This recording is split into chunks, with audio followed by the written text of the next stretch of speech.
है वो पूजा होती है, और समाज के हित में जो भी कहा जाता है और किया जाता है वो सेवा होती है।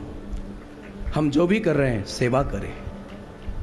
और फिर उसके बाद परमात्मा को लगा है कि प्रेमी है, ये लोभी नहीं है, ये लेना नहीं चाहता है, ये कोई याचक नहीं है। तो परमात्मा को भी लगा है कि कर्म का सिद्धांत है कि कर्म का फल भोगना पड़ता है, तो मैं क्या करूं, इससे जो कर्म बना इसका परिणाम क्या आएगा। तो परमात्मा ने उसको भक्ति का दान दिया। याद रखिएगा, कोई साधक जब लौकिक वस्तुएं नहीं मांगता है तो परमात्मा की निष्काम भक्ति करता है, उसको अलौकिक आनंद की अनुभूति होती है। और जब अलौकिक आनंद की अनुभूति हो जाती है ना, तो जीव कृत्य हो जाता है। इसलिए सकाम भक्ति से लौकिक वस्तुओं की प्राप्ति होती है, लेकिन निष्काम भक्ति से अलौकिक अनिर्वचनीय आनंद की अनुभूति होती है। विदा कीन बहुत कीन सिय लखन प्रभु, नहीं कछु केवट की लेन।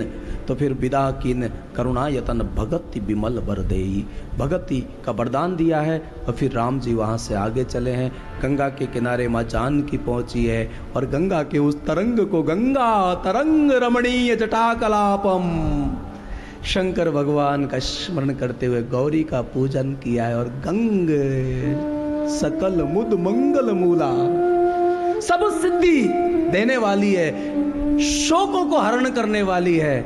और सीता जी, हमारे यहाँ की परंपरा तो देखो, धन्य हमारी संस्कृति।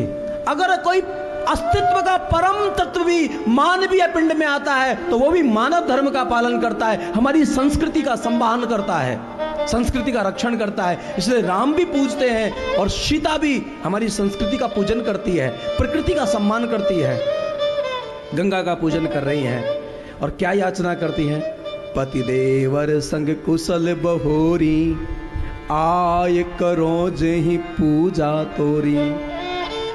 बस मैं अपने पति और अपने देवर के साथ। और फिर तो तरंग ने भी कहा, मेरे भाई बहन संकल्प व्यर्थ नहीं जाता। इसलिए शुक्ल यजुर्वेद में लिखा है, तन में मना शिव संकल्प मस्तु, हमारा संकल्प शिव होना चाहिए, हमारे शुभ संकल्प होने चाहिए। और फिर उस शुभ संकल्प का परिणाम ही हमारे जीवन में आता है। इसलिए हम जो भी हैं, जहाँ भी हैं, जैसे हैं, वो विचार का परिणाम होता है। इसलिए विचारों को मलिन बनने मत देना। नहीं तो याद रखना, विचार का प्रभाव मन के ऊपर पड़ता है, मन का प्रभाव तन के ऊपर पड़ता है, और तन का प्रभाव जीवन के ऊपर पड़ता है। इसलिए अगर विचार बिगड़ेंगे तो मन बिगड़ेगा, मन बिगड़ेगा तो फिर हमारा तन बिगड़ेगा, तन बिगड़ेगा तो जीवन बिगड़ेगा, जीवन बिगड़ेगा तो पूरा ये पुनरपि जननम पुनरपि मरणम पुनरपि जननी जठरे शयनम।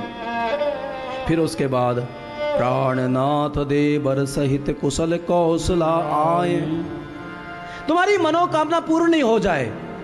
प्रयाग में आए हैं, तीर्थराज प्रयाग को देखा है, और को कही सकही प्रयाग प्रभाऊ, ये तीर्थों का राजा है। सचिव सत्य श्रद्धा प्रिय नारी, सचिव उसका सत्य है, सचिव सत्य जो है उसका सचिव है, मंत्री है, और श्रद्धा उसकी पत्नी है।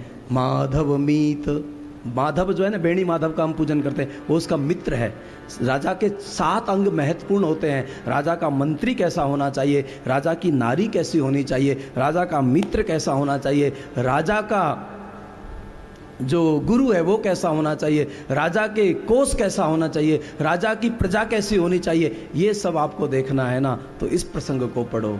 और फिर गोस्वामी महाराज इन सब प्रसंगों को दर्शन और प्रणाम करते हुए, को कही सकही प्रयाग प्रभाव, प्रयाग के प्रभाव को हम कैसे गाएं, कलुष कंज कुंजर मृगराव, ये जो पापों को मिटाने वाला है। और फिर असती रथ पथ देख सुहावा, सुख सागर रघुबर सुख पावा। रामायण में सुख सागर शब्द बहुत जगह आया है। इसलिए कभी कभी लोग मुझे पूछते हैं ना कि आप कहाँ रहते हो, तो अब मैं कहता हूँ सुख सागर में रहता हूँ। यहाँ रामायण में ये शब्द आया है, सुख सागर। सुख सागर क्यों आया है कि प्रयाग को देखकर उनको लगा है राम जी को सुख सागर रघुबर सुख पावा। और फिर उसके बाद में तीर्थराज प्रयाग की महिमा को गाते हुए चले जा रहे हैं। प्रेमियों का संग है मेरे भाई बहन, निषाद साथ हो लेता है। और फिर यहाँ चलते चलते भरद्वाज मुनि के आश्रम पर आए हैं। भरद्वाज मुनि थोड़े भावुक हो जाते हैं और भावुकता में कहते हैं, आज हमारा तीर्थ सेवन धन्य हो गया है, आज हमारा व्रत करना सफल हो गया है, आज हमारी साधना सफल हो गई है। राम जी आपके दर्शन करते ही हमारे समस्त साधन पूर्ण हो गए हैं। सब साधन कर सुफल हमें आज लाभ मिला है, हमें राम लखन सीता के दर्शन हो रहे हैं।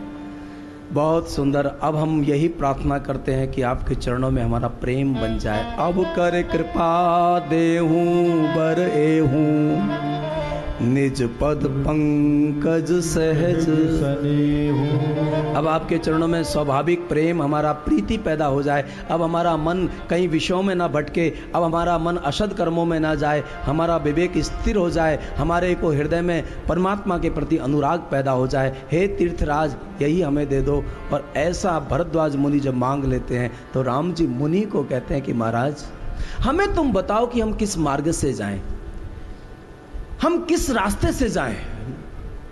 तब देखा जाए तो जंगल के एक एक पग पग को देखने वाला निषाद उनके साथ था, लेकिन वो कह रहे थे कि निषाद, तेरा जो पंथ है ना, वो भावुकता का पथ है, वो हमको भटका सकता